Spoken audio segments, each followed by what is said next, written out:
విశాఖరెడ్డి కంచరపాలెంలో దారుణం చోటు చేసుకుంది. కుటుంబ కలహాల కారణంగా భార్యను డంబుల్తో హత్య చేసి అనంతరం తాను కూడా ఉరివేసుకుని ఆత్మహత్య చేసుకున్న ఘటన స్థానికుల కలకలం రేపింది. ఇక పెయింటింగ్ పనులు చేసే గోపీనాథ్ తరచూ భార్యతో గొడవపడడంతో స్థానిక పిఎస్లో భార్య ఫిర్యాదు చేసింది. దీంతో తనపై పెట్టిన పోలీస్ కేసును వెనక్కి తీసుకోవాలని ఒత్తిడి చేయడంతో భార్య వెంకటలక్ష్మి తిరస్కరించిందని, దీంతో మాట పెరిగి రాత్రి తన భార్య వెంకటలక్ష్మి ఇంట్లో నిద్రిస్తున్న సమయంలో డంబుల్తో తలపై మోదీ హత్య చేశారు భర్త గోపీనాథ్. అమ్మ నాన్న మృతితో ఇద్దరు పిల్లలు అనాథులుగా మారారు. జంట మరణాలపై ఫిర్యాదు అందుకున్న పోలీసులు ఘటనా స్థలానికి చేరుకొని పోస్టుమార్టం నిమిత్తం మృతదేహాలను విశాఖ కేజీహెచ్కు తరలించారు. ఇక కేసు నమోదు చేసి దర్యాప్తు చేపట్టారు కంచరపాలెం పోలీసులు.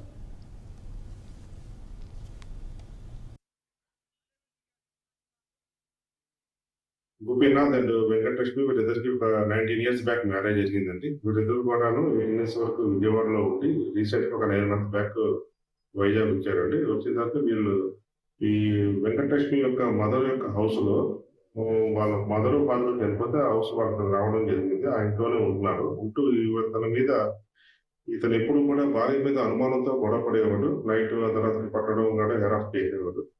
దాని మీద నిన్న నైట్ అందరూ పడుకున్న తర్వాత బిట్వీన్ 1 and 2 మధ్యలో డబ్బులతోని తల మీద కొట్టి అతన్ని ఎవరిని హతమార్చడం జరిగింది. తర్వాత పిల్లలు కూడా అడ్డుకుని పిల్లలను కూడాను వేరే రూమ్ లో బంధించి ఇతను కూడా హ్యాంగింగ్ చేసుకోవడం జరిగింది. నందిగా గోపీనాథ్ అండ్ వెంకటలక్ష్మి వీళ్ళిద్దరికి ఒక 19 years బ్యాక్ మ్యారేజ్ జరిగిందండి. వీళ్ళిద్దరు కూడాను ఎన్ఎస్ వరకు విజయవాడలో ఉండి రీసెంట్ ఒక 9 months బ్యాక్ వైజాగ్ వచ్చారండి. వచ్చిన తర్వాత వీళ్ళు ఈ వెంకటలక్ష్మి యొక్క మదర్ యొక్క హౌస్ లో వాళ్ళ మదర్ ఫాదర్ చనిపోతే హౌస్ వాళ్ళకి రావడం జరిగింది. ఆ ఇంట్లోనే ఉంటున్నారు.